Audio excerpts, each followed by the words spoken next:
Good evening. I would like to welcome you to this event on behalf of the Sunrise Project and Rainforest Action Network. Great to see so many of you here. The topic tonight is Insure Our Future, what US insurers can do to decarbonize the economy. My name is Peter Bosshart. I'm the Finance Program Director of the Sunrise Project. And I would like to get us started with some local news.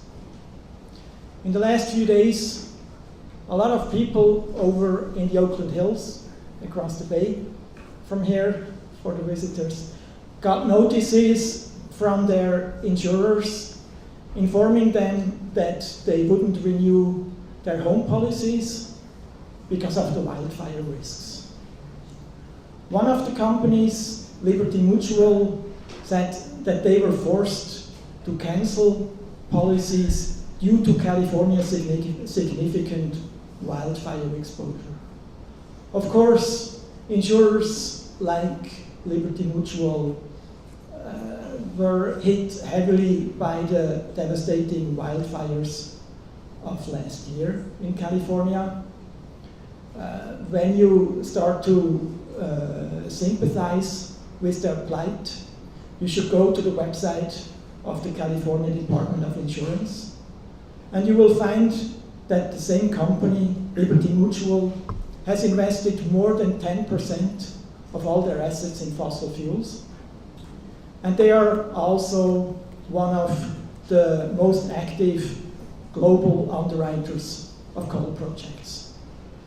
So in a nutshell, we see that many insurance companies are abandoning climate-affected communities while they continue to enable fossil fuel projects as risk managers and as investors. GCAS is challenging people, societies, and economies to step up and take ambition to the next level. We have seen a lot of people stepping up at the Inspiring March on Saturday and at many events over the past few days. But we feel that the insurance industry as a whole really still has to step up and scale up their ambitions. We all know insurance plays a critical role in modern society. If you step outside, none of the buildings that you see could have been built without insurance. Likewise, very few of the 1,200 coal projects which are still in the pipeline around the world to be built could be built without insurance. And conversely, the pillars of the new low carbon economy, like wind and solar developers, they are facing new kinds of risks, and they rely on the insurance industry to come up with innovative risk management services for them. So insurers need to play an active role in the transition to a low carbon economy. And so last year we started the International Unfriend Coal campaign, in which we're asking insurers to stop insuring and to divest from coal and tar sands. And by now I'm happy to say we have seen significant progress, particularly among European insurers. So far, 17 major insurance companies with combined assets of $6 trillion have divested from coal and have withdrawn about $30 billion from coal companies in the process. 6 insurers have stopped or limited insuring coal projects, including some of the world's biggest insurers, Allianz, AXA, Swiss Re, and Munich Re. And just yesterday, UN Secretary General Guterres praised this step as an encouraging sign. Marsh, one of the biggest insurance broker houses, estimates that about $1 billion in underwriting capacity has been withdrawn from the coal sector. And just last week, Willis Towers Watson, another big insurance brokerage, found that insuring coal will become increasingly challenging, particularly if, and I need to emphasize this, particularly if US insurers follow the European trend. So overall, we have seen major progress in a short amount of time, major progress in a short period. And the time is really ripe for insurers to take ambition to the next level. But what about the US insurance company? What about US insurers? We know that US insurers are major investors in fossil fuels. Series found 2 years ago that the 40 biggest US insurers have invested about, well, more than $450 billion in fossil fuels. If that figure is difficult to grasp, Series also found that on average, insurers are more exposed to fossil fuel investments than average index funds. And companies like AIG, Chubb, Liberty Mutual, and Berkshire Hathaway are also among the leading coal and tar sands insurers around the world. In 2016, Commissioner Jones called on insurers in California to voluntarily divest from thermal coal, a call which we very much appreciated. And in July of this year, 17 leading US climate and consumer groups called on US insurers to stop insuring and divest from coal and tar sands and to decarbonize their businesses in line with the Paris goals more generally. I'm happy to say that today, Lemonade, an insurance startup which is nervously and keenly watched by US home insurers, Lemonade announced that they are not invested in fossil fuels and will keep it this way. And they also called on their peers and their reinsurers to divest from and stop insuring fossil fuels. This is an encouraging step, but among major insurers, so far, there is very little progress. If you go again to the website of the California Department of Insurance, you see that several insurers, including giants like MetLife, have sold coal and other fossil fuel holdings. But so far, none of them has publicly acknowledged divesting from coal or other fossil fuels for good. And no US insurers have stopped or limited insuring coal or tar sands projects either. In fact, in a recent survey, the Asset Owners Disclosure Project qualified 21 of 24 major US insurers as bystanders or laggards when it comes to climate awareness, to the degree that they're even putting their self-interests at risk. So for these reasons, a network of US NGOs is today launching Insure Our Future, a collective effort to push US insurers to stop investing in and underwriting extreme fossil fuels, starting again with coal and tar sands. And the questions we'll explore tonight at this event include: what have regulatory pioneers done to drive progress in the insurance sector? And what is the next frontier of regulatory action? What has motivated European early movers to take action? What progress do they still need to make? And what advice do they have for their US peers? And finally, what is the strategic value of taking on insurers for climate and consumer groups? And how do they plan to bring about progress on this issue? We will start with brief introductions from our eminent panelists, and I'll introduce them in a minute. We'll then have a short follow-up discussion among the panelists, and then we'll open it up to questions and comments from the floor. So, and now it's my pleasure and my great honor really to introduce California Insurance Commissioner Dave Jones. Commissioner Jones is a former member of Congress. He was first elected to his current position in 2010 and re-elected in 2014.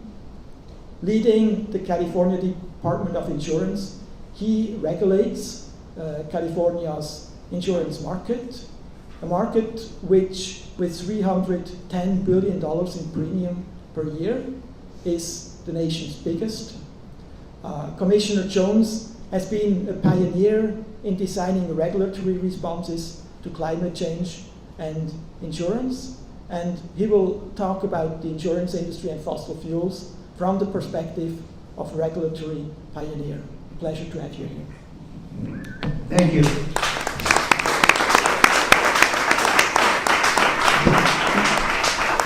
So I'm going to stand up so you can see me, and welcome, and thank you for inviting me to participate in this important panel.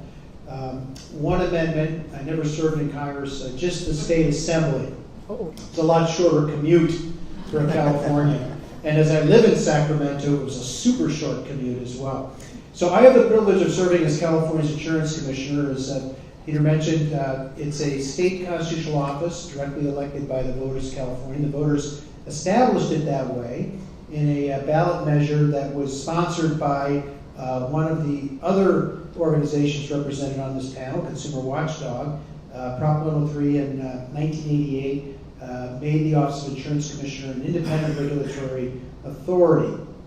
And in that role, I regulate the largest insurance market in the United States. Whereas was mentioned, the insurers collect $300 billion in premium annually, have about $5.5 trillion in assets under management. It's a consumer protection agency, but it's also principally a financial regulatory agency. I oversee the 1,300 professionals at the Department of Insurance that do this work day in and day out.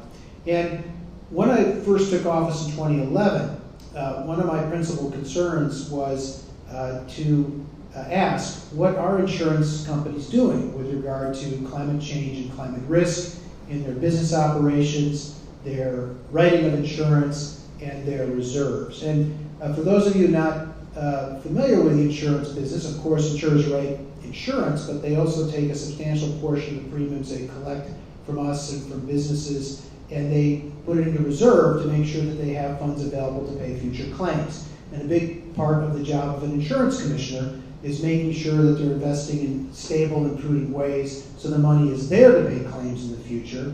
It hasn't disappeared. So the United States is very different from every other country in the world. We regulate insurance at the state level. So every state and all 6 of our territories have an insurance commissioner. That does mean that, and in this case now thankfully so, we're very independent from the national financial regulatory authorities headed up by our president currently. So in any event, I set about, along with the commissioner from Washington, I see Jay Burns here, who represents Mike Kreidler, my commissioner colleague from Washington, commissioner from New York, a couple of other states, surveying insurance companies with regard to what they're doing vis-a-vis climate change and climate risk in their business operations, their underwriting, their reserving.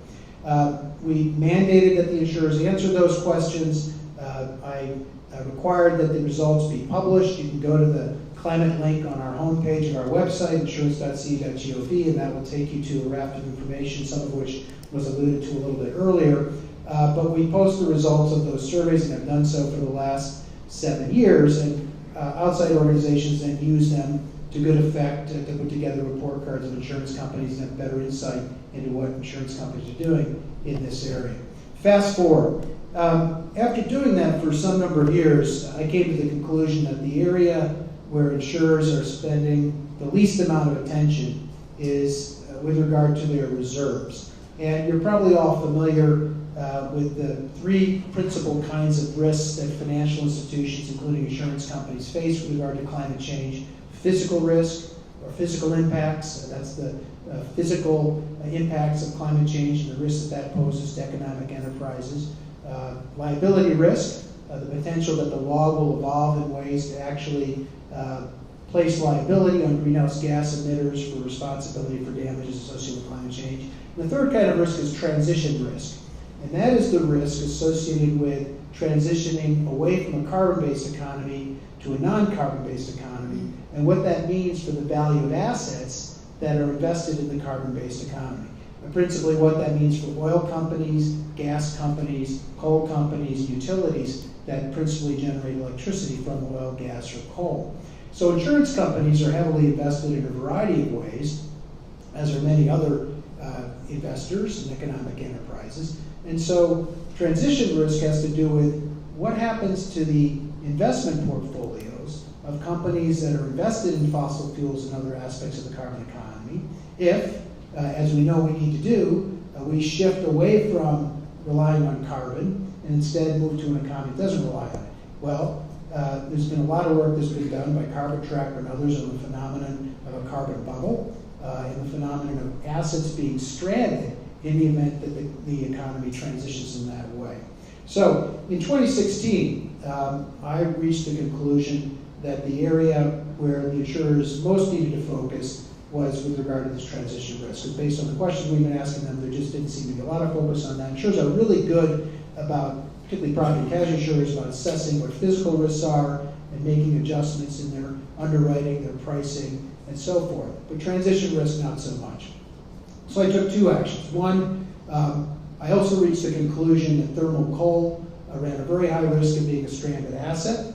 And so I asked insurers to voluntarily divest from thermal coal. I then also required insurers to disclose their investments in coal, oil, and gas, and utilities.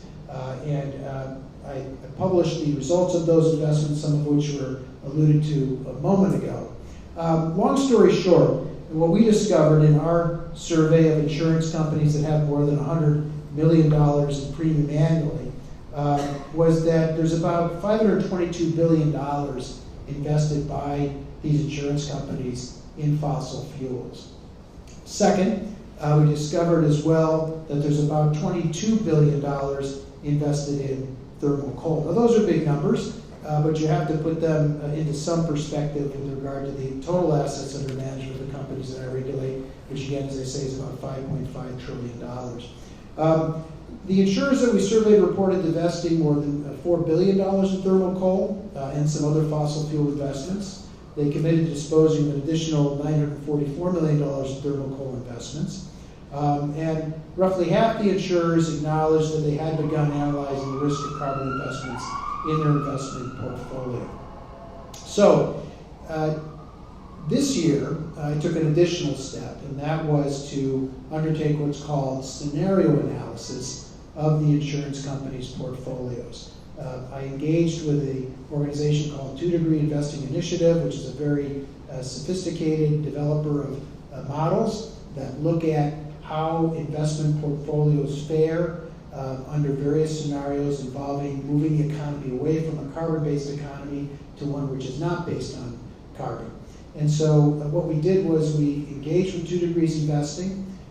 We ran the portfolios of the 600 largest insurance companies with their model and prepared scenario analysis reports for each of those companies, which we provided to the company's CEOs.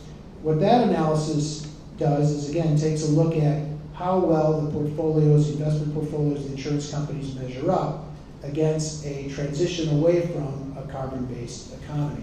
One of the big takeaways from that analysis, not surprisingly, is that insurers' investment in thermal coal is very much misaligned with moving away from a carbon-based economy. So that particular work continues apace, and we're very excited about having done that work, and we look forward to additional opportunities to shed light on and encourage insurers to look at the potential impacts of transition risk. Now, a final note. Although I'm the first insurance commissioner in the United States to ask insurance companies to divest from thermal coal, and the first to require that they disclose their investments in fossil fuels, and the first to undertake scenario analysis of the companies, the work that I'm doing is very much in alignment with what other national insurance regulators are doing in other countries. In fact, I formed a working group of these other insurance regulators called the Sustainable Insurance Forum. It includes the United Kingdom, France, the Netherlands, Australia, South Africa, a bunch of others that are similarly concerned as insurance regulators about these issues, and we're sharing best practices with one another as to how best to approach these issues. But importantly, in addition to that, the work that I've been doing has been very consistent with where central banks and ministries of finance are going.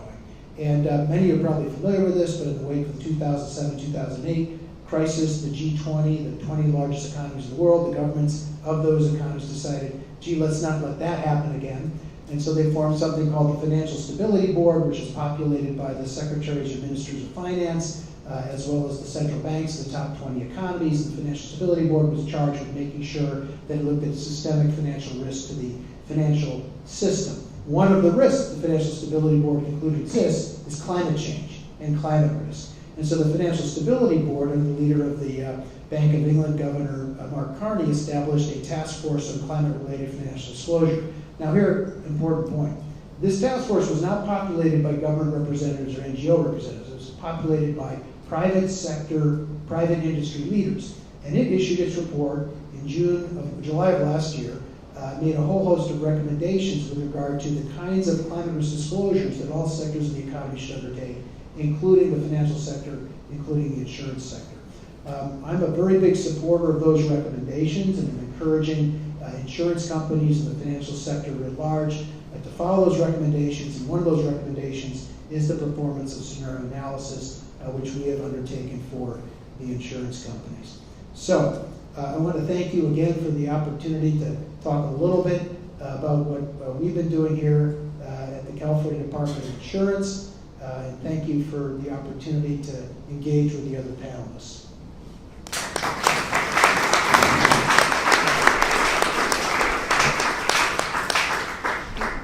Thank you, Commissioner. Our next speaker was in fact a member of the TCFD. He joins us from France.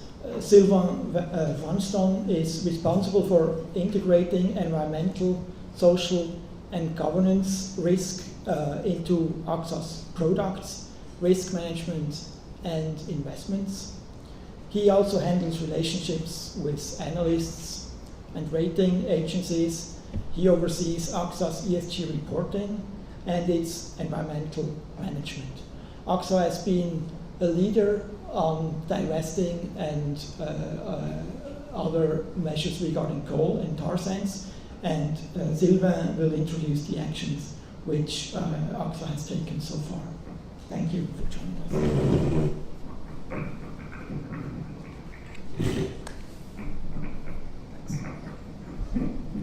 Hello everybody. Thank you. Thanks for inviting me here. I guess I'm here because indeed AXA has been quite active on the climate change front with many initiatives. I often say that at AXA we're really trying to pull all the levers we can pull. So we've, over the last 3 or 4 years, we've acted on many of the dimensions we can act on, both as an insurer and also as an asset owner, an investor. So you're right, we divested. We started divesting from coal with the exact same logic that Commissioner Jones mentioned, which is the fact that we believed around 2014 that this funny idea called the stranded assets, that some of our holdings could be at risk from climate-related constraints in the future. We thought, well, it's not proven, but it's not entirely a fantasy to imagine that within 5 or 10 years, some of these holdings could indeed be stranded. So in 2015, a few months ahead of COP21, we were the first big mainstream investor to divest from coal. At the time, it was a 500 million euros divestment. And beside the amount, what I think was important is that symbolically, it was the first time that a mainstream investor did such a move. Until then, a few smaller players, but also activist investors were pushing for this, but it really was not part of the mainstream investing palette of solutions. So if AXA does it, anybody can do it, and it legitimized a call for action on this front. And in fact, when we took this decision, we gave our portfolio managers a few months to fully divest both the debt and the equity holdings. And indeed, by December, we asked them to sell everything before December 31st, 2015. And the last couple of weeks in 2015, some of our portfolio managers really had a hard time selling some of those remaining assets. So they were really pretty much stranded. So it's not a theory, it was real. We also have a relatively ambitious green investments target, which is right now stands at 12 billion euros by 2020. It's a big stretch. It's 2% of our general account assets, and it's actually difficult to meet, especially bearing in mind the fact that we've imposed on ourselves fairly demanding criteria into what's green and what isn't. You mentioned the TCFD. Indeed, we were part of this task force, and we tried to walk the talk in the sense that this year, last spring, we published our second TCFD report. In fact, we published our first TCFD report in late 2016 using what was then the draft TCFD guidelines. I can tell you it was difficult to get our lawyers to approve the fact that we would publish in our annual report the financial report, the reference document, some disclosures, quite a few pages actually, based on guidelines that were still in draft format. They agreed because I think they didn't really understand what I meant, and they said, okay, just whatever. That makes sense.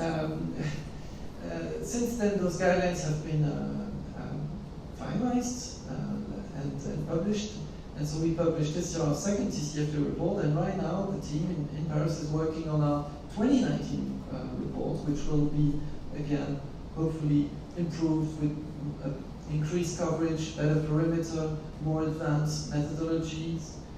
Dave Jones, you mentioned the 2 degrees investing methodology. We tested this one in 2016. Right now we're using another provider, which is also very interesting.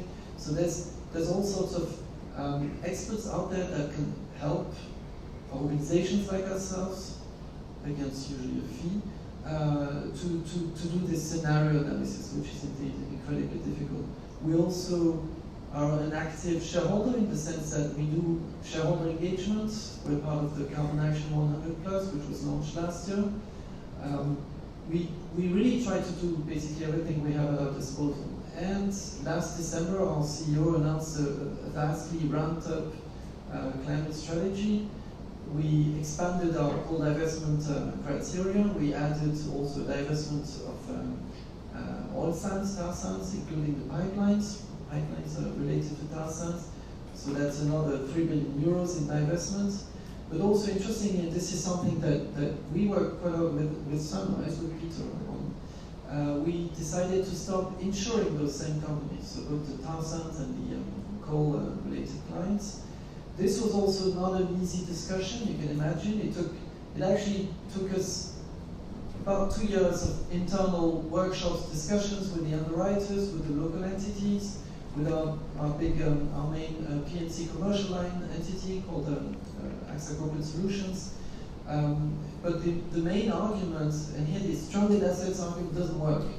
If you're insuring say the property assets of a client that goes bankrupt, it's not a big risk as an insurer. It is a problem when you're an investor, but it's different when you're an insurer. So we couldn't really apply that kind of financial risk perspective. The argument here that we used was really quite simply, if we do no longer want to support an industry that is not playing against the rules for the 2-degree future, we cannot continue to commercially support those same companies. So it was really a consistency argument that we used. And so we pulled out of those companies, covering them, especially on the construction and property side of the business. Peter, you mentioned the fact that 1,200 coal plants are scheduled to be built, so we will not be part of the insurers insuring those new coal plants. Definitely not.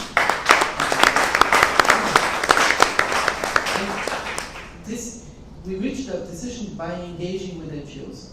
I think this is important to mention that we've always been having, I think, very constructive dialogue with the NGOs working on climate finance, such as Sunrise or Friends of the Earth or WWF.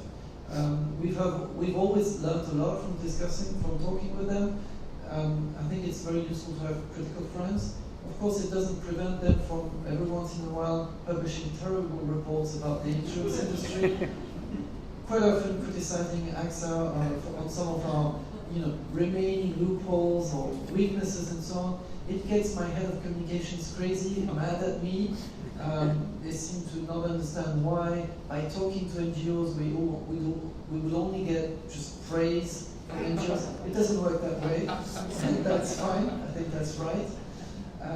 But engaging with NGOs has, for example, informed us about the issue of new coal plants being built. We thought that coal was being rolled back, more or less, maybe not in China, but more or less. And by talking to Sunrise and Friends of the Earth, we understood that actually this is not the case. There's lots of companies out there that we're investing in, that we're insuring, that are actively building new coal plants, that are locking countries into coal for 40 years.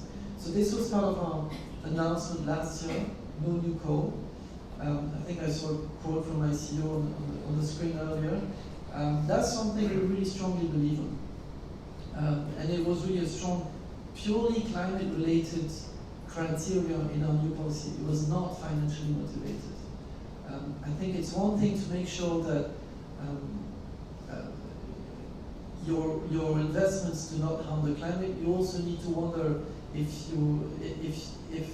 climate change does not harm your investments. We really need to make sure that we're looking both at the financials and the purely climate criteria.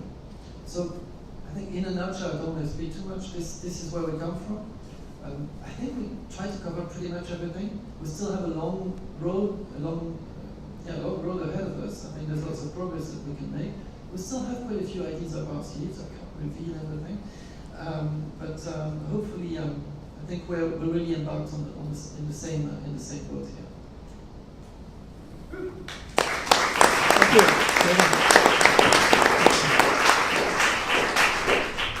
Right. Next up is Lindsay Allen. Lindsay is the Executive Director of the Rainforest Action Network. She's got more than a decade of experience in pressuring global corporations to protect rainforests, human rights, and the climate. She has spent her career preventing the expansion of commodities into critical forest areas and also driving RAND's work to push the financial industry out of fossil fuels. And Lindsay will discuss the role of coal insurers from the perspective of a climate campaigner. Thanks. Yeah, thank you all for coming. I get to play the role of the NGO that is often appreciative and then also prints critical reports. So for folks who aren't familiar with Rainforest Action Network, we work at the intersection of forest, climate, and human rights. And our approach is to follow the money or follow the commodity. So in the case of the energy sector, it means we have been following the money, looking at who in the financial sector is enabling the continuation of fossil fuel extraction. We started with, and then our role is, as was alluded to by the report, so every year with banks, for example, we issue a report, we look at how much banks are putting into some of the most extreme fossil fuels. We show the numbers, and then we also give them grades, which many of them dislike, but it is a motivator to action. And our hope is to work with those companies that want to make progress and pressure the laggards that fail to make progress. So a quick example, right around 2010, 2011, Bank of America was the #1 financier of the coal sector. They were proudly so. They said, we want to be the #1 in everything. We want to be #1 in coal, and we are diametrically opposed to your position that we need to change our support for fossil fuel companies and coal companies.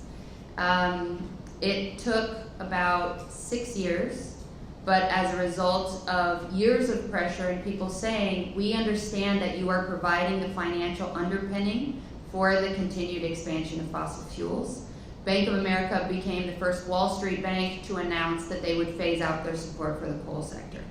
And that was at a time when people were still talking about peaking coal, and it seemed unattainable. So we know that in addition to the other risks that we've talked about tonight, there's a reputational risk that's real.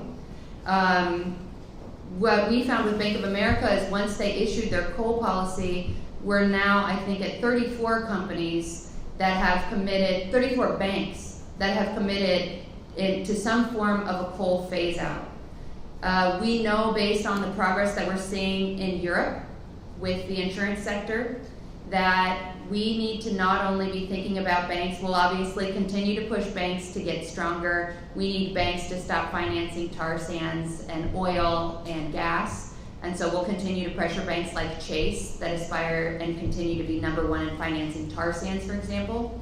But at the same time, when we look at the other financial underpinnings that are allowing the continued expansion of fossil fuels that put us on a trajectory that is completely unacceptable in terms of having a stable climate, we start looking at insurance companies in the US. And so, as Peter mentioned, there are a number of statistics that are eye-opening. There are two things that we're really going to focus on. One is we know that we have to address the role that insurance companies play, as was mentioned, in underwriting, which means insuring fossil fuel, the fossil fuel sector. So we don't want insurance companies to be saying to the fossil fuel sector, don't worry, have peace of mind, or don't worry, we've got you covered. We cannot afford a world where insurance companies have these fossil fuel companies covered so they can continue to make bad decisions for our climate. Number two, we want insurance company investments, as was mentioned, to divest from these companies. So on one hand, we know that insurance companies are supposed to protect us from catastrophic risk. And on the other hand, we know that when it comes to climate change, they're adding fuel to the fire with their insuring and their underwriting. So that needs to shift. We don't think it is acceptable that communities are the ones who are paying the price for catastrophic climate impacts. And we then see the results of they have increases in premiums, they are denied coverage, and they have to deal with the brunt of the climate impacts that the insurance companies also invested in and supported. So that's the goal of our campaign that we're launching here today, Insure Our Future, is to support when companies do the right thing, and then also to pressure companies to realize that there's a reputational risk if they're continuing to invest and insure the fossil fuel sector. To state the obvious, insurance companies control 100% of the insurance market, and these terrible fossil fuel projects and problematic fossil fuel companies cannot continue to do business in the way that they have been with the costs that they've been accounting for, and they hope to keep the costs low. If insurance companies pull away and say this is too much of a risk for us, this is too much of a risk for the climate, and we're no longer willing to be part of underwriting, financing, and supporting an industry that is taking us far beyond a 1.5 or 2 degree world. So I'm excited to see you all here, and I look forward to working with you on the campaign. Thank you, Lindsay.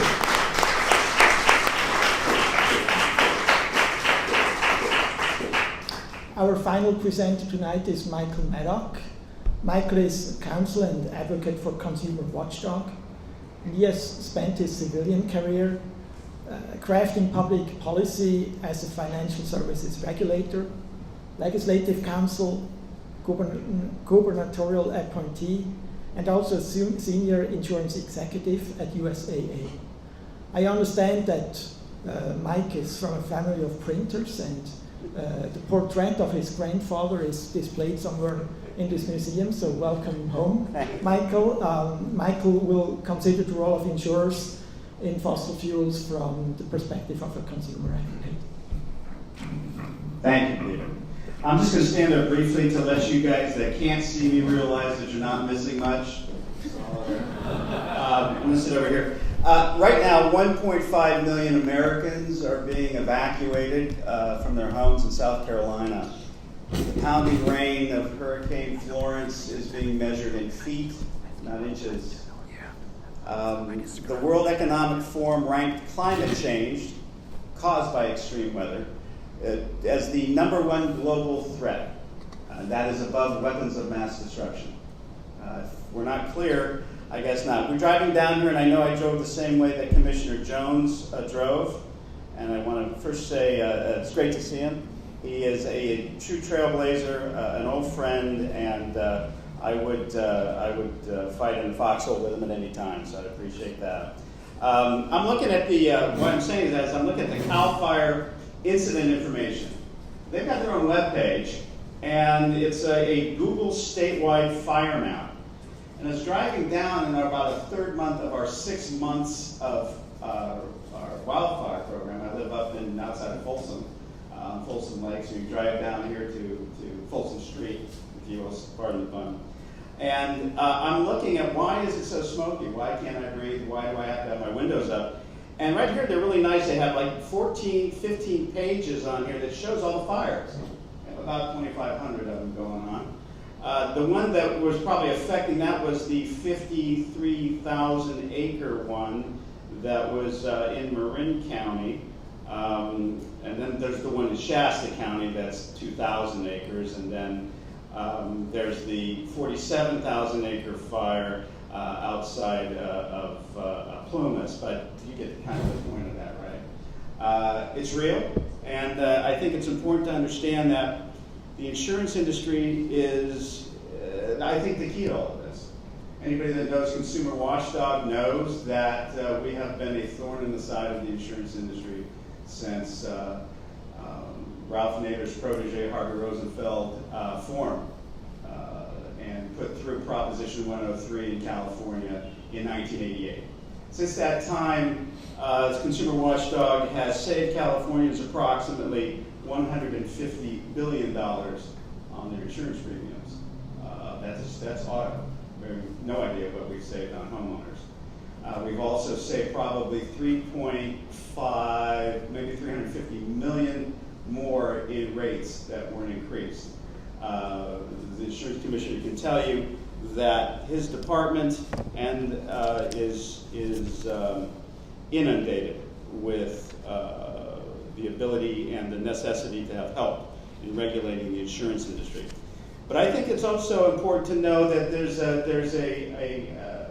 fig leaf out there for the insurance industry, and I think a advanced thinking insurance industry like AXA, who I have to compliment, Swiss Re, who I have to compliment, and a number of the European firms that have determined that it's that the industry, and I'm going to call this the AXA's, I just read this note when you were speaking, is that AXA's consistency argument. That's what I'm going to call this, which is that the industry will no longer be able to justify raising premiums or canceling insurers, while at the same time they're investing billions in underwriting the coal industry. And that's an industry, quite frankly, that is a dying industry. It's only being kept alive, quite frankly, by the last rites of the Trump administration. Hopefully for all of us, that won't be too much longer. Everybody get out and vote, please. Vote often. We're going to do the Chicago method. Get out and just keep voting. The other important element, I'm going to sit down and, like I told you, you're not missing anything. There are some facts that are really important to get through to the insurance industry and let them know that they have all this data. Their actuaries are the best on the planet. Their actuarial science is such they can actually tell you who is wearing boxers and who is wearing briefs. And they know how often. They have the models. They know that the floods are coming. They know that the water's rising. They know that the wildfires, and they know exactly where, when, and how. In the areas that are called wildlife-urban interface, they have a great name for it. They call it WUI. I have no idea why, but that's what they call it. And that's where we're going. Now, the great thing about actuaries is if they had a personality, they'd call them accountants. But they're not. They're very serious people. And they can tell you exactly where things are going to go. And the smart companies are going to stop playing politics, and they start going to do the right thing. And they're going to do the right thing for a couple reasons. One, it's good for the people that work for them. It's good for our society. More importantly, it's good for their bottom line. And it's good for their bottom line because it makes dollars and cents. And I mean dollars and cents as in S-E-N-S-E. Because what we know in the industry is that, and I'm just going to quote some facts that I found amazing, that the coal industry is dying. Major banks have ceased and reduced lending to fund new coal infrastructure. And that means Citigroup, Bank of America, Wells Fargo, Morgan Stanley. Those are big guys. They've realized that, as the Commissioner noted, Commissioner Jones noticed, there's a transitional risk and a thing called stranded assets. So those of us that are in the financial universe also know that it's not wise to hold on to stranded assets. Anybody that has real estate in the Maldives will know that to be a fact also. The other element is that the global insurers like AXA, Allianz, Aegon, Swiss Re, they are leading the way. And I think it's about time that their American cousins follow that lead. The California Teachers Retirement System and the California Public Employees Retirement System, the two biggest funds in the United States, in terms of assets, lost a combined $5.1 billion in oil, gas, and coal investments in 2014 and 2015. And as Commissioner Jones would know, that the state legislature directed them to consider divesting from their thermal coal investments as it being a transitional asset, a transitional risk, and a stranded asset. There have been some recent short-term gains in coal thanks to the existing administration, but that's momentary. Dow Jones U.S. Coal Index decreased 92.9% from April of 2011 through June of 2017 regarding coal. The other element that's happening with that insurers will want to get rid of that coal issue is they will now have evolving theories of liability. In the United States, there is a very active trial bar, and we are always, as lawyers, developing new ways to rage for justice and seek that justice. The new legal theory that I'm talking about is a liability for corporate entities based upon foreseeability. And that is a new evolving foreseeability that is identifying the human influence in events once known as acts of God. And this is likely to inform the litigation relating to claims and liability for damages, because it's going to be foreseeable that the insurance industry knew or should have known that what was happening, and they could have taken action to remedy it, and they had a duty of care for the rest of us to do so. So you can see that start to happen. So again, as saying that it is not only in the insurance industry's best interest for all of us, but it is also in their financial interest.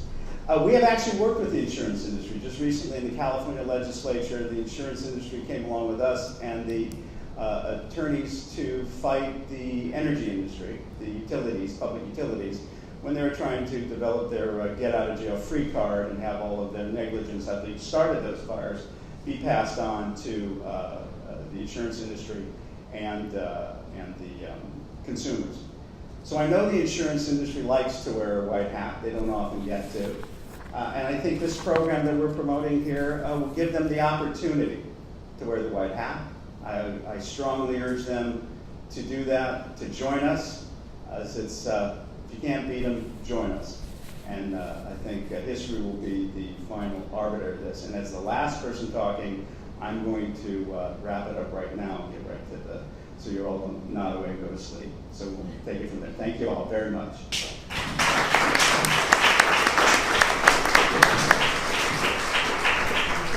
Thank you, Mike, and thanks to all of you. Commissioner Jones will have to leave us a bit early, but we can squeeze in one question. We heard from Sylvain Vanstone that AXA could make a direct financial case for divesting from coal, but it looks different for underwriting. We know you support climate action as a citizen, but as a regulator, you need to be able to make a financial stability argument in order to take action.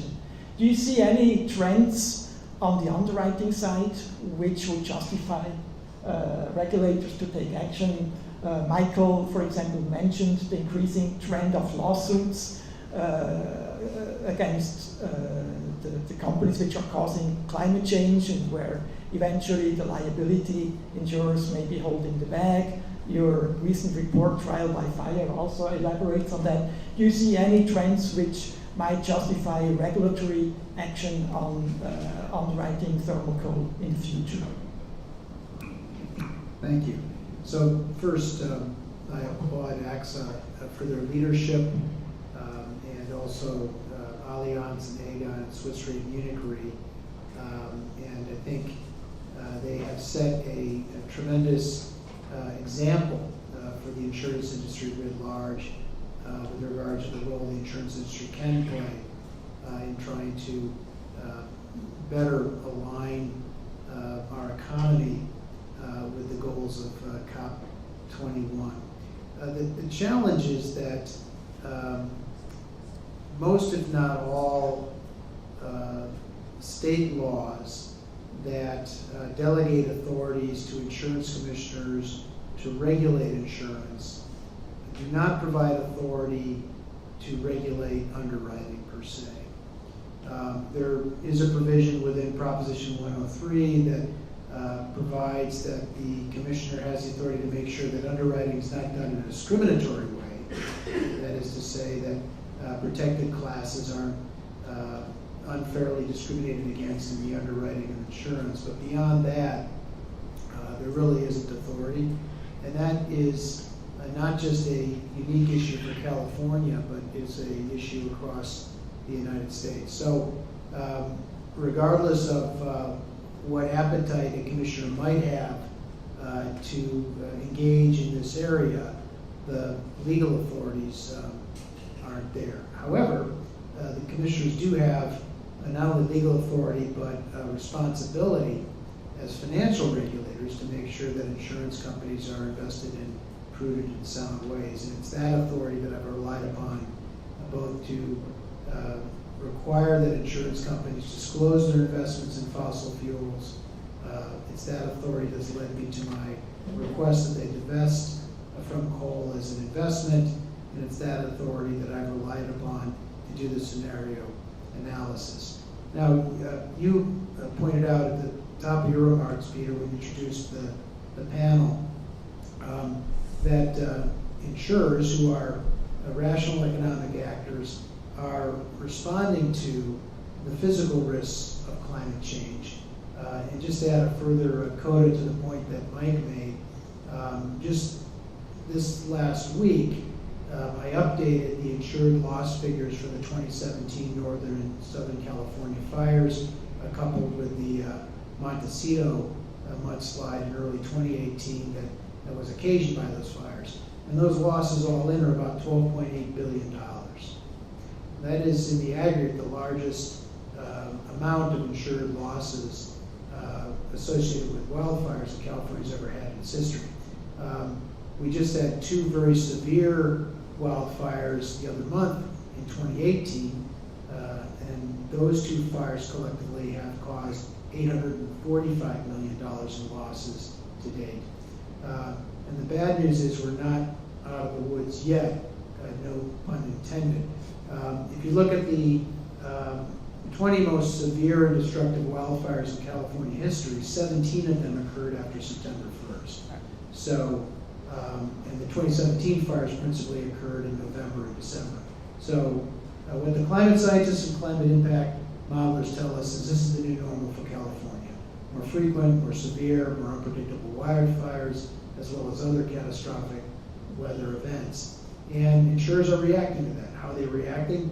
The home insurers are using very sophisticated fire risk score models and assigning risk scores to individual homes and deciding in some areas of the state for some homes, it just doesn't make sense from a risk perspective for them to insure those homes. So we are seeing an increase in non-renewals, an increase in not writing additional insurance, and an increase in price.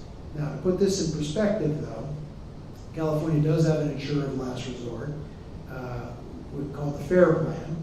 The FAIR Plan is a nonprofit, essentially a consortium of the major property insurers in California. And by law, the FAIR Plan has to write fire insurance regardless of the risk. So if you can't find fire insurance on the traditional admitted market, you can't find it in the surplus lines market, you go to the FAIR Plan.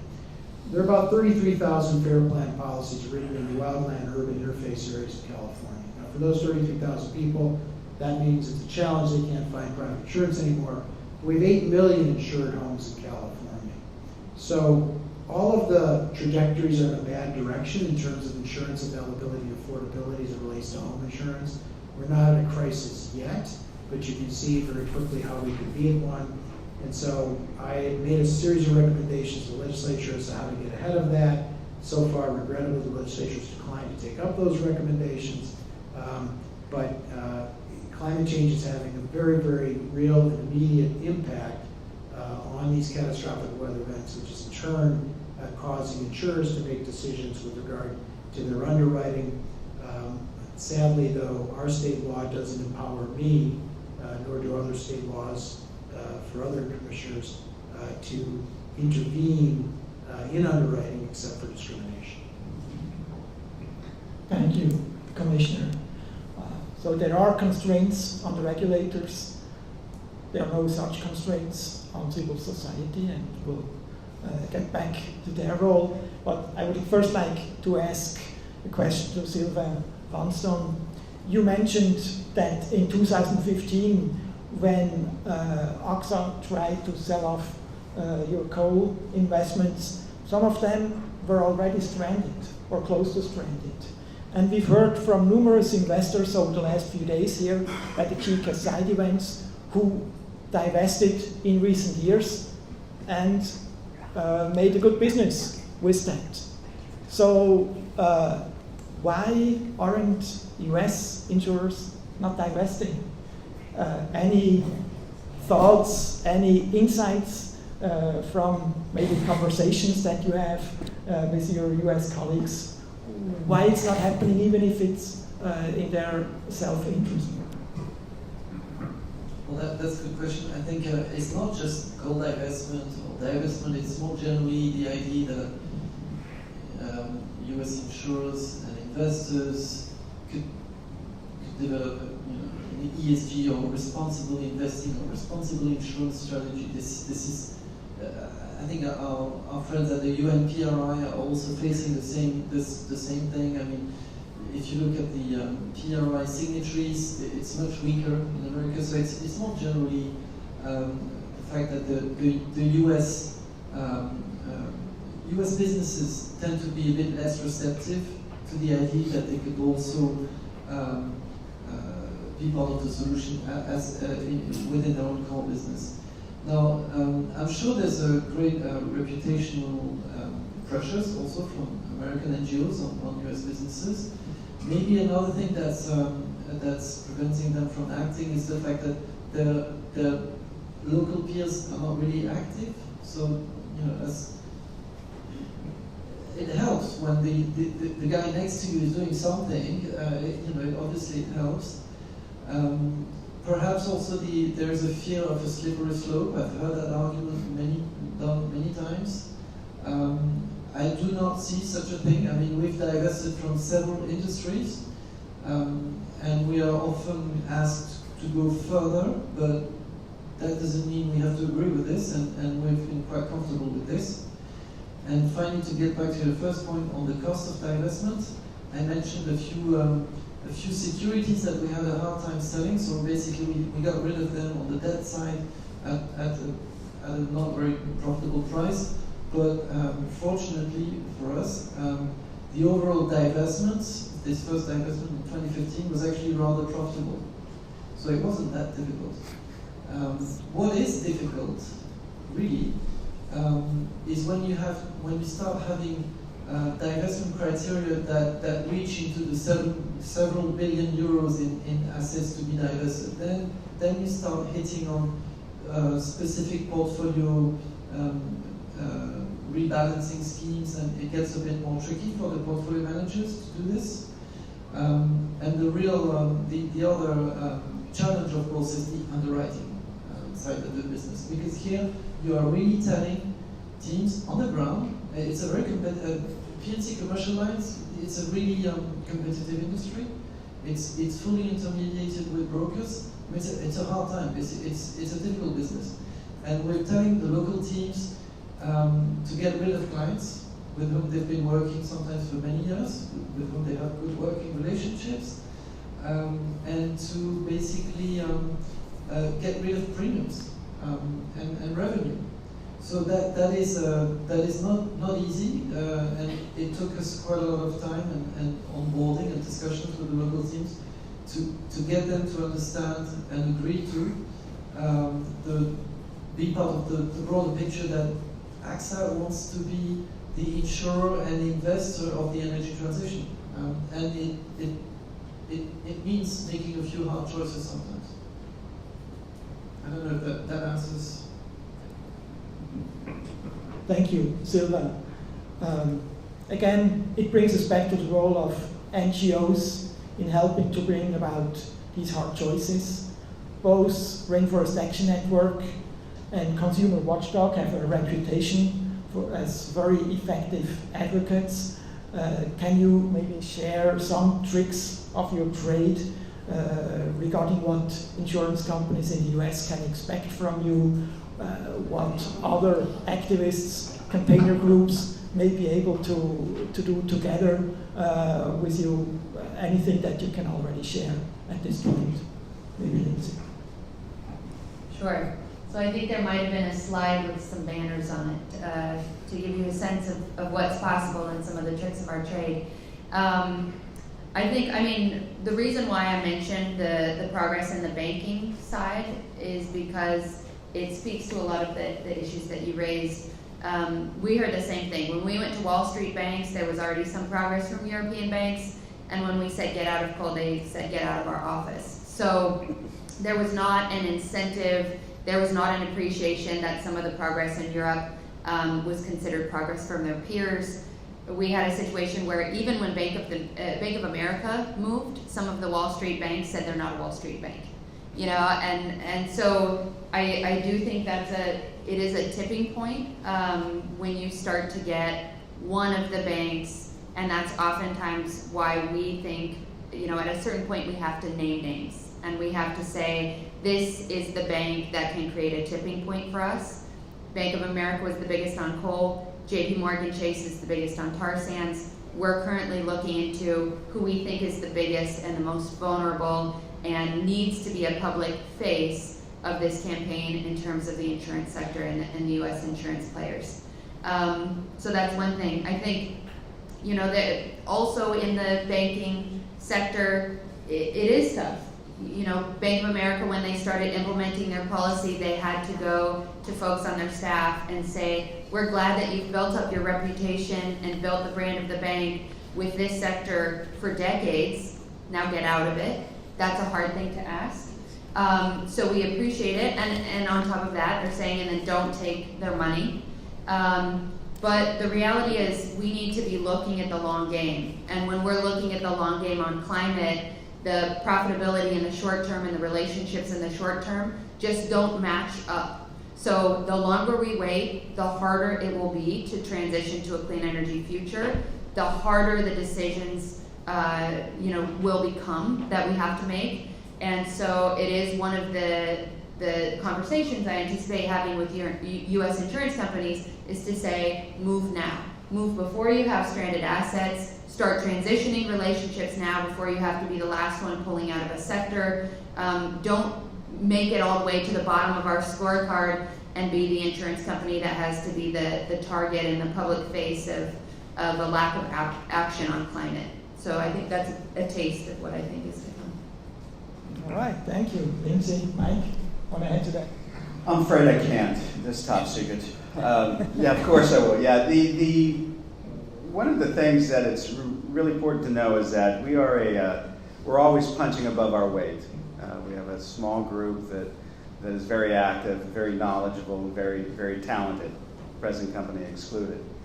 And one of the things that we do is we combine legal, we combine reporting, we combine investigation, and we combine modern media and video, and we're able to get things that other people can't.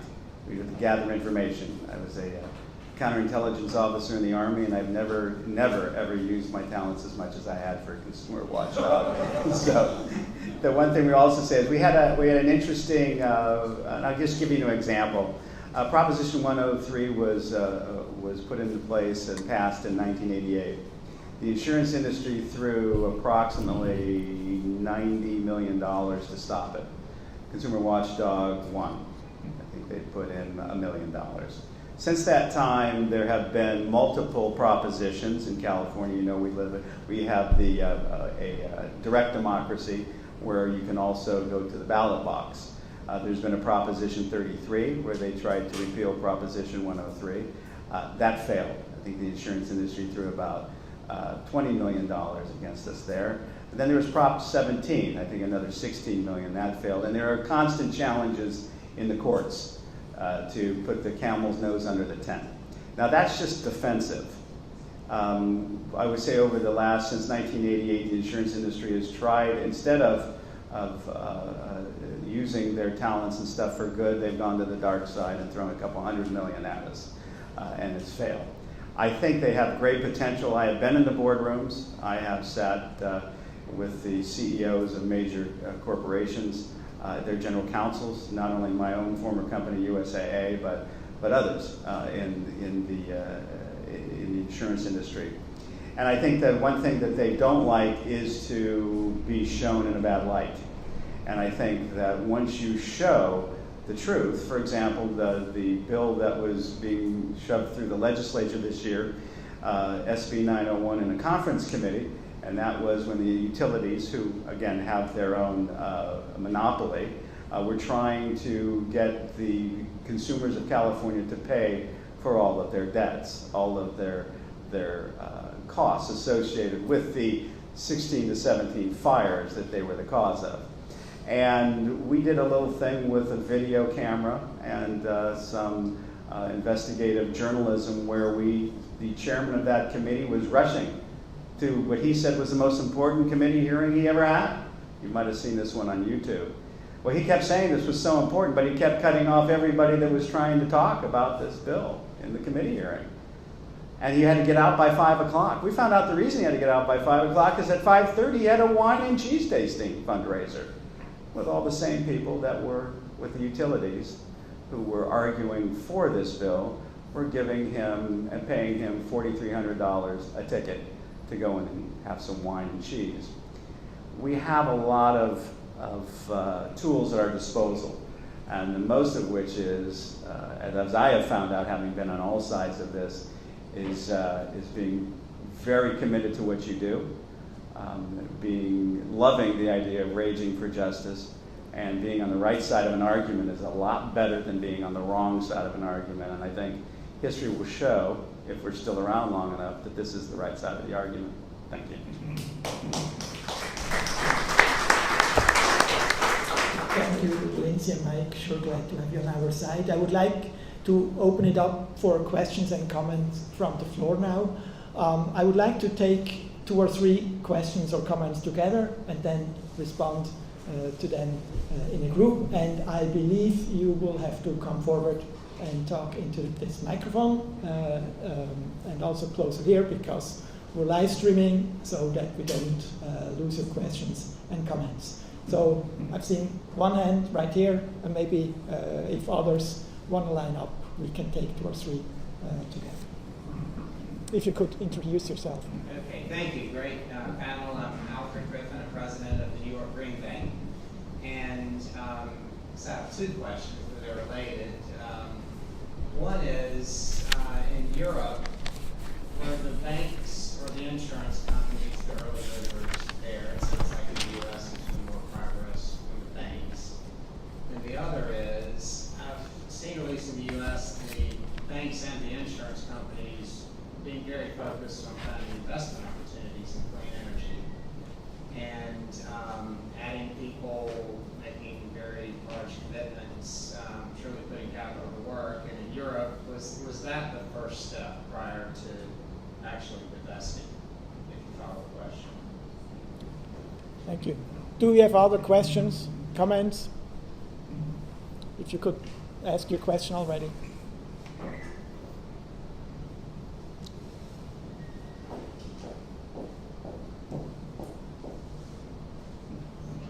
My name is Meredith McClintock, and I'm the VP of Operations at a small energy efficiency company called Pace Avenue. My question is, given that insurers in Europe and elsewhere have seen the light basically and have done the calculation that continuing to invest in fossil fuels isn't a good program, and also that we know that the actuarial departments of all of these insurance companies have the data. What is the rationale for the companies that refuse to divest and continue to underwrite these companies and their projects? It doesn't seem to make sense if they have all the long-term data. Any other initial questions, comments? Okay, would you like to start responding? So maybe the first question of banks and insurers and leveraging client money on green investment strategy versus divestments. I think the ideal strategy is a divest invest strategy. That's why we're trying to do both. We've talked mostly about divestment, but we also do the green investment strategy part of the equation. I don't know why American banks would only pursue the green investment part of that equation if this was your question, but I believe that maybe divesting is culturally much more difficult than committing to a green investment strategy. Well, I was curious if there's precedent for that. In Europe, were you all investing in clean energy before you decided to divest, or did you just do it all simultaneously? I think it came pretty much at the same time. I mean, when we made our first divest invest announcement in 2015, I had already seen a few green investment pledges from banks. No divestments, of course, because I think this was the first time. So yeah, I mean, it started pretty much at the same time. Green bonds were already on the market, so they were out there. People were starting to put targets on this, but moderate targets.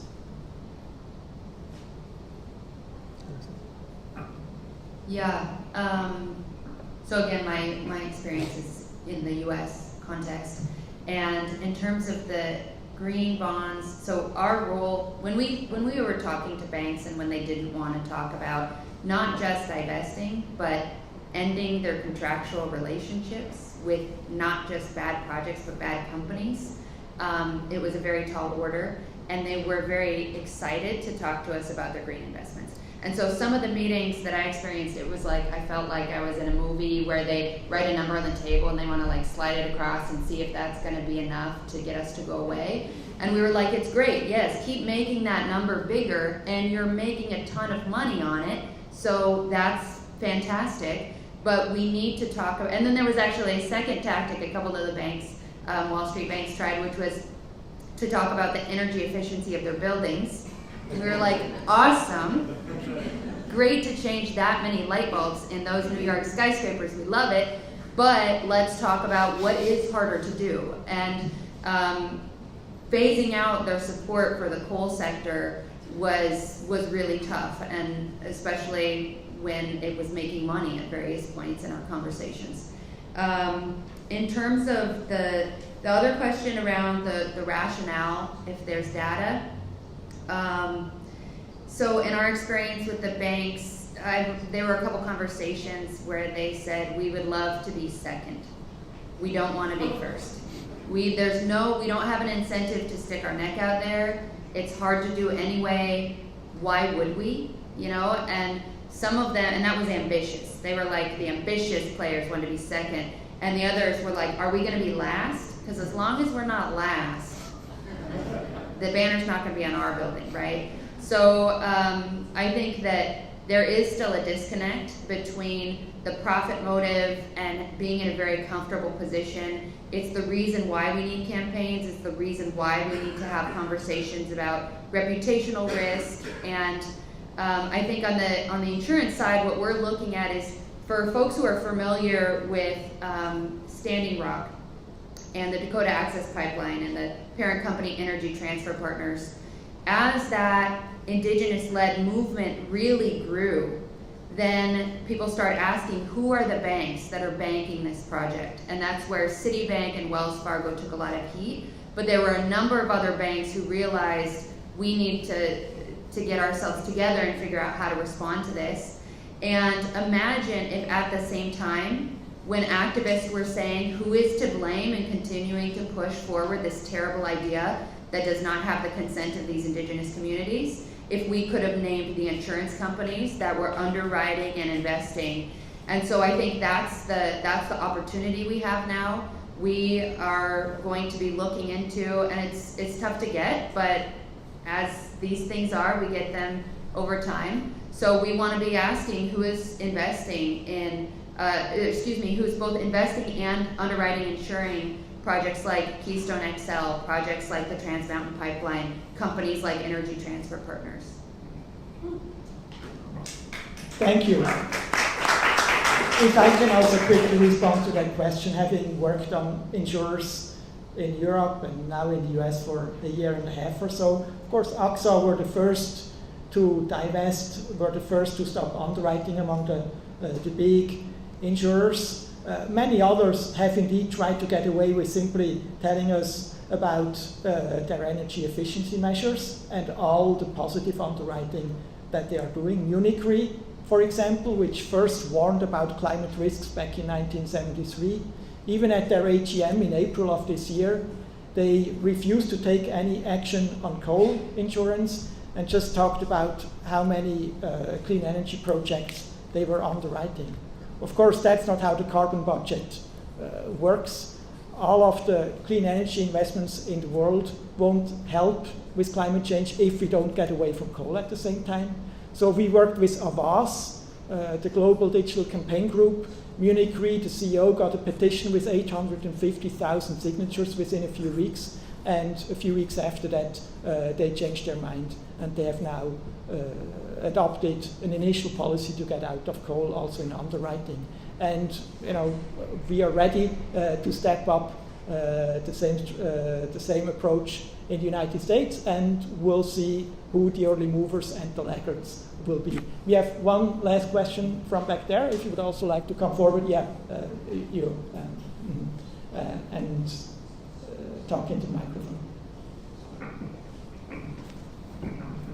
Yeah, thanks. I was very intrigued by the stories about Prop 103. My question is, what's the proposition we should be thinking about now? Your name? My name is Tim. I work for Greenpeace. Thank you. I always like Greenpeace. That's an excellent question. We're giving it thought. We are giving it a lot of thought because that may be an avenue we have to. There's a lot of California is very interesting. It's kind of like the petri dish of politics, right? It's you move stuff through the legislature, you move stuff through the initiative process. It kind of depends on how thorough. It just depends on a lot of things. One is always money, and the other one is doing it in a manner that when you're asking the general public to do something, it has to be clean, concise, simple, and kind of like a one-page executive summary. Because when you do an initiative, you can't modify it, you can't amend it, it's got to go the way it is. So you got to do a lot of preliminary work and do it hard and do it well. I think that the initiative process is critical. I think Hiram Johnson, when he formed that idea and put it through in California, this was before he joined the Bull Moose Party with Theodore Roosevelt, for those of you who are following along at home, that it has been abused to a great extent. But this is what it's designed for. This is what an initiative is designed for. It's getting something done in the 5th largest economy on the planet that has the largest insurance presence on the planet and provides virtually or all of the food, the best wine, of course, and the ability to make a statement in California is monstrous. Is monstrous. California sneezes, and the rest of the country gets pneumonia. That's how it kind of works. So the one thing we have to do is why I think it's important to engage the insurance industry in a dialogue is the insurance industry can and will respond to competition. If everybody else is doing it, and I love that analogy, I just don't want to be the last one to do it. That's terrific.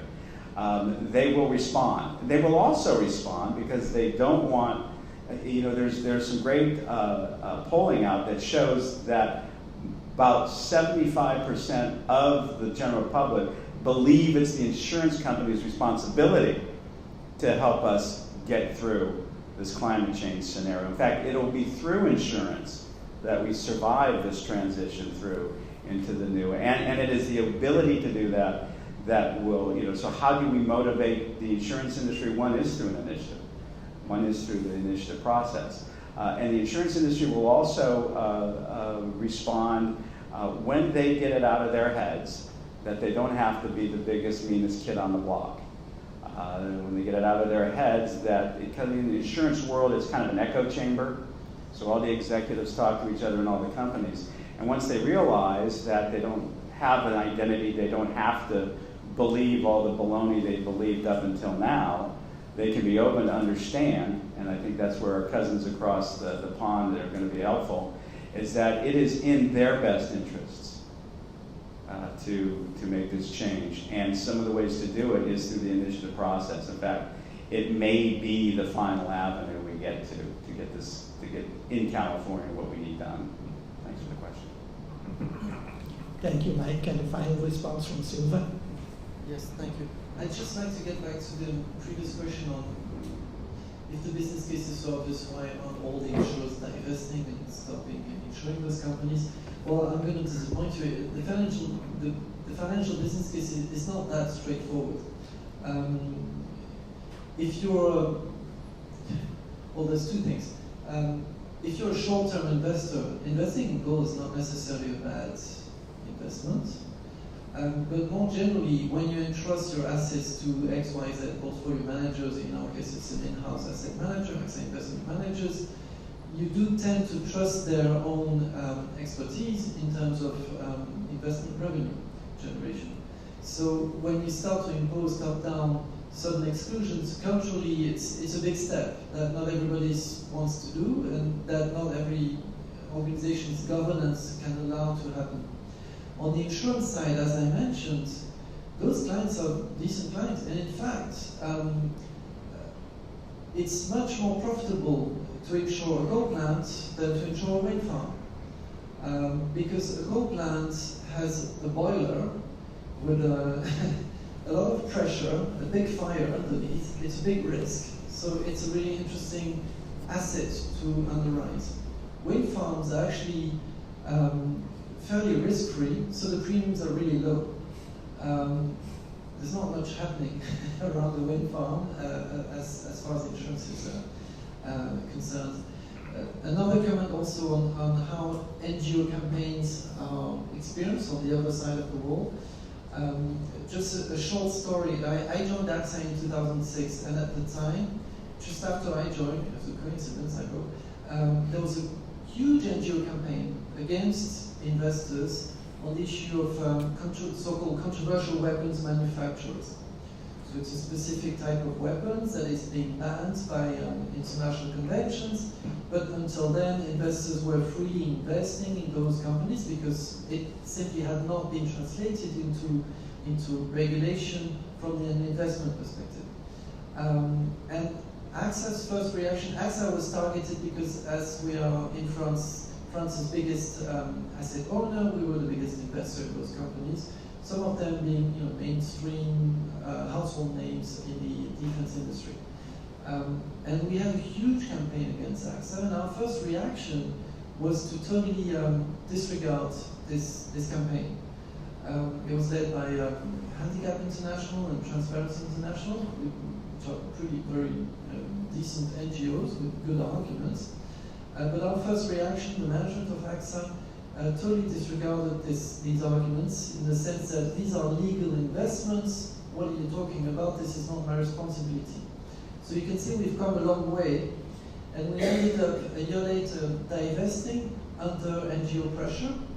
And this was terrible in the sense that it's a decision we didn't want to take, we were forced to take, and I thought, well, never again. And so far, so good. Every one of our ideas that had been on the spotlight of NGOs, we had preliminary discussions to test ideas with some of the NGOs, And this is why we've been able to be maybe a little bit at the forefront of NGO campaigns. So right now NGO campaigns have helped us to better understand topics rather than force us to ask. It might not last forever, but I would really advise all of my peers never to take decisions under NGO pressure. This is the worst thing to do. Because you act first. Which means you have to act quickly. I would like to emphasize that. Yeah. We are at a very exciting moment in this campaign, at the outset of a new campaign in the US, which clearly has a lot of international momentum. We need to close the formal part of the discussion here, but I hope we can continue the conversation informally over wine and beer. I would like to thank our panelists, Commissioner Jones, who had to leave, Sylvain Poundstone, Lindsay Allen, Mike Maddock. I would like to thank the American Bookbinders Museum for hosting us. I want to thank Ross Hammond and Sarah Golden for organizing this event, and I want to thank all of you for joining us tonight. I hope you can stay involved. Go to our new website, insureourfuture.us, sign up for our updates, and let's all make it happen. For now, again, join us at the bar. Mike mentioned the best wine in the country and some pretty good beer as well. It's all on the house. It's open till 9 o'clock. So thanks again and good night.